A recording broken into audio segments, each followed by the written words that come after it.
What's going on, everybody? And I hope you're enjoying your Saturday night so far. This is MYG Jeffy T85 here, and I'm bringing you the BKN Game Recap for the Brooklyn Nets, as tonight they took on the Miami Heat in a pivotal game to figure out who was going to be taking over the 6th seed in the Eastern Conference. And to be honest, the way this game was starting out, this felt like it was going to be, this did not look good. The Nets couldn't buy a shot. Miami was getting whatever shots they could. Max Strus was on fire to begin the game. He scored 20 points in the first half. 20 points in the first half. He was 5 for 5 from the three-point line, 9 for 9 from the court. The Nets could not buy a three-point shot. They were 4 for 13 to start the game from the three-point line. And this looked like this was going to be an ugly loss just from the beginning. And we knew how important this game was for the Nets. But you know what? The Nets, starting in the second half, really stepped up their defensive game. They really started stepping up their offensive game. Their rebounding got a hell of a lot better. And the Nets pull off a monster dominant victory against the Miami Heat tonight in South Beach by the score of 129-100. And they finish this stretch, this 9-game stretch, unfortunately at 3-6. But they at least were able to snap this 5-game losing streak. And not only do they go back into 6th place now, but they have swept the Heat in the season series.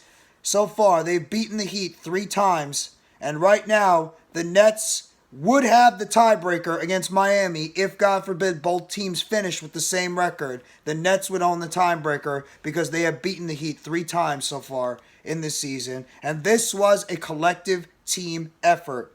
Defensively, first I'm going to start out with the centers. Nicolas Claxton. There's really nothing more I can say about Nicolas Claxton that hasn't been said already about this guy. He's developing into one of the best centers in the NBA. Slowly but surely, he's developing into one of the best centers in the NBA. Not just defensive centers in the NBA. He finished again with a strong 14-point, 10 rebound, 4 assist game where he shot 6 of 7 from the court, 34 minutes, 14 points, 10 rebounds. And he had 3 block shots, 2 personal fouls, and no turnovers. And he frustrated the hell out of Bam Adebayo the entire game. He outplayed Adebayo this whole game. Great job by Nicolas Claxton. He was becoming a force. Teams are afraid to shoot now anywhere near Claxton because of how well he's become as a shot blocker in the NBA. He's been terrific for the Brooklyn Nets in terms of his shot blocking. Spencer Dinwiddie didn't have the best shooting game. 4 for 11. 2 for 5 from the three-point line. That's not bad. 4 for 11 from the court. Could be better. 36 minutes. But he was efficient. He did have 2 turnovers and 3 personal fouls. But he had 1 steal. He had 15 points, including some big 3-point shots. 9 assists, facilitating the ball very well, and 7 rebounds. An all-around, very nice, efficient game by Spencer Dinwiddie. Cam Johnson and Dorian Finney-Smith. These guys were colder than the ice caps. The polar ice caps. That's how cold both these guys were shooting. Finney-Smith was becoming a problem for the Nets on the court. Defensively, he was still doing fine. But offensively, this guy couldn't even buy a shot. Well, Finney-Smith made some big shots in this game. Big shots from the three-point line. Including in the third quarter where he nailed some major shots that put this Nets team up by double digits. And he finished the game with 12 points and 6 rebounds in 25 minutes, 5 for 12 from the court, 2 for 5 from the three-point line. Finney-Smith had a nice, efficient game when he was playing in the game. And Cam Johnson, it is so vital for this team to get Cam Johnson going behind the arc. Because when he can get that shot going, he could be lethal from the three-point line. 23 points, 3 rebounds, 4 assists, 1 steal, 9 for 13 from the court. Very good shooting night for Cam Johnson, and 5 for 8 from the three-point line. Excellent efficiency for Cam Johnson when he was in the game and only played 25 minutes. They kept his minutes down. And then Mikal Bridges, who had a rough night shooting, wasn't the best night, wasn't rough night shooting, but didn't have the greatest night. 7 of 19 from the court, 3 of 9 from the three-point line, 38 minutes. But he got to the foul line 11 times and hit 10 of them. That helps out your game. And he finished the game with 27 points, 2 turnovers, 2 steals, 7 assists, 3 rebounds, an all-around good game for the best player on this Brooklyn Nets team, unless you want to say it's Claxton. Bridges once again had a nice game. And then coming off the bench, man, I'm just wondering this. This is the one thing I'm going to criticize Jacques Vaughn. Why was Edmond Sumner not playing more? This dude gave you a spark off the bench. And unfortunately, Edmond Sumner in the fourth quarter suffered a hip injury. Don't know how severe it is. I don't know if they just sat him cautiously. He suffered a hip injury, and he had to miss the rest of the game, but this game was in hand. But Sumner came in and gave the Nets efficient play, 4 for 7 from the court in 15 minutes, 1 of 2 from the three-point line, and 12 points with the rebound, and he did have a turnover, and he got to the foul line 3 times and made all 3. And Day'Ron Sharpe, Mr. Offensive Rebound. Sharpe is becoming a guy that the Nets should have just kept playing. That's what confuses me. I know Sharpe is 21 years old. But I don't understand when they were going stop, start, stop, start, stop, start with Day'Ron Sharpe. Maybe this kid just needed the motivation of the Nets going out there and signing another center. Because they signed Nerlens Noel, and Day'Ron Sharpe stepped up.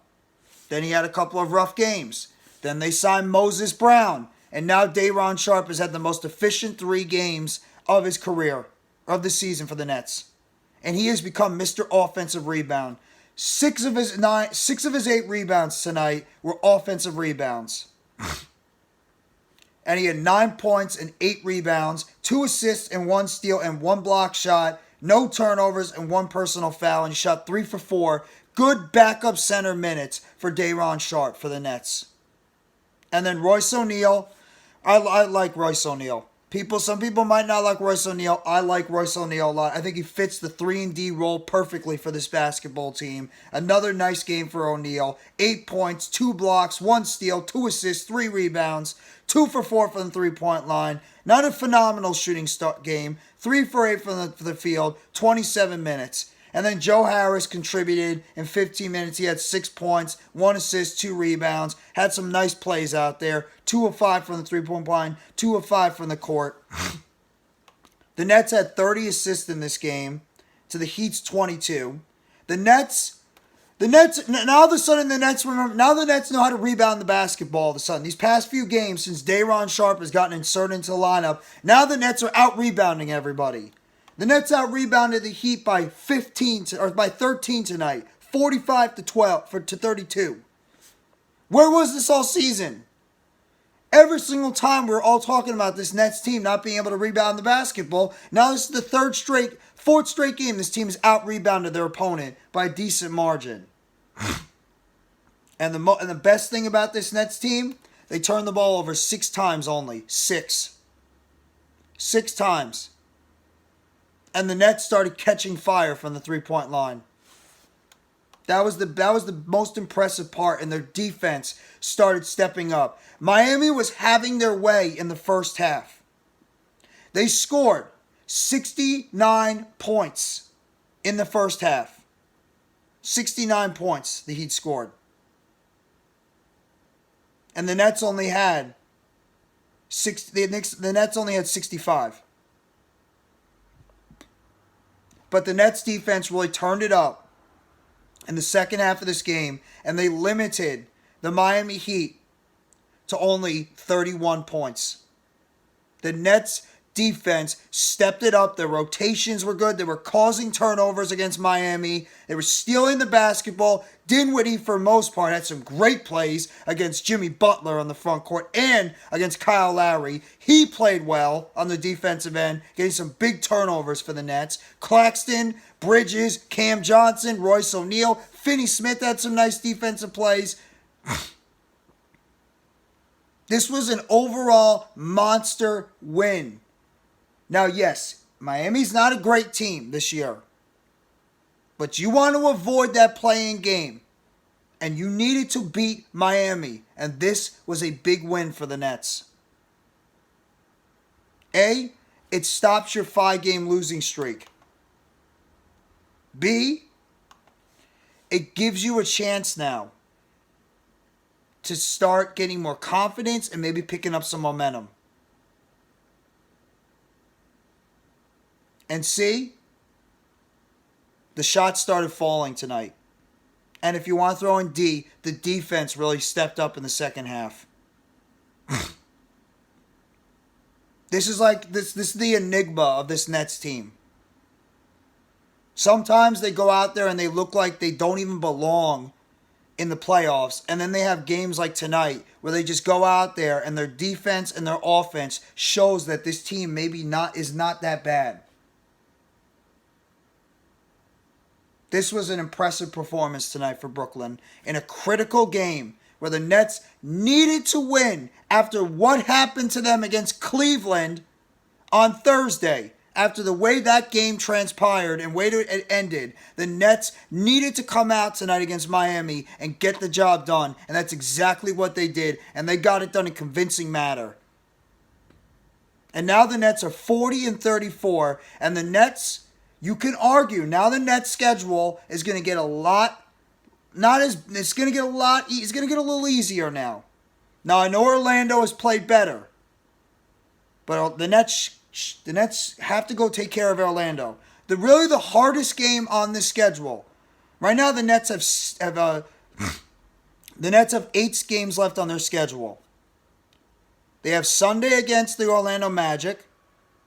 Next March 26th. Then they have a back-to-back tomorrow against Orlando. Then Wednesday, they have a couple of nights off. Then they have a Wednesday game against Houston at home, followed by Atlanta at home. Then you got Utah at home. Those are 3 games you can be able to win. Atlanta might be a little difficult because they're looking to see if they can maybe get into that 8th seed. But that's another one. Atlanta, Utah, Houston, Orlando. Those are games the Nets can win. Minnesota then comes to Barclays Center on April 4th. That's another game. The Nets just beat Minnesota before. Yes, Karl Anthony Towns is back, but the Nets can't beat that team. Then you got Detroit on your last road game in the season. You got Detroit in Detroit. And then you take on Orlando again, this time at Barclays Center on April 7th, and then you finish the season against Philadelphia on April 9th before you get ready for the playoffs or play-in game, whichever happens. This was a good win tonight for the Nets. Really good win.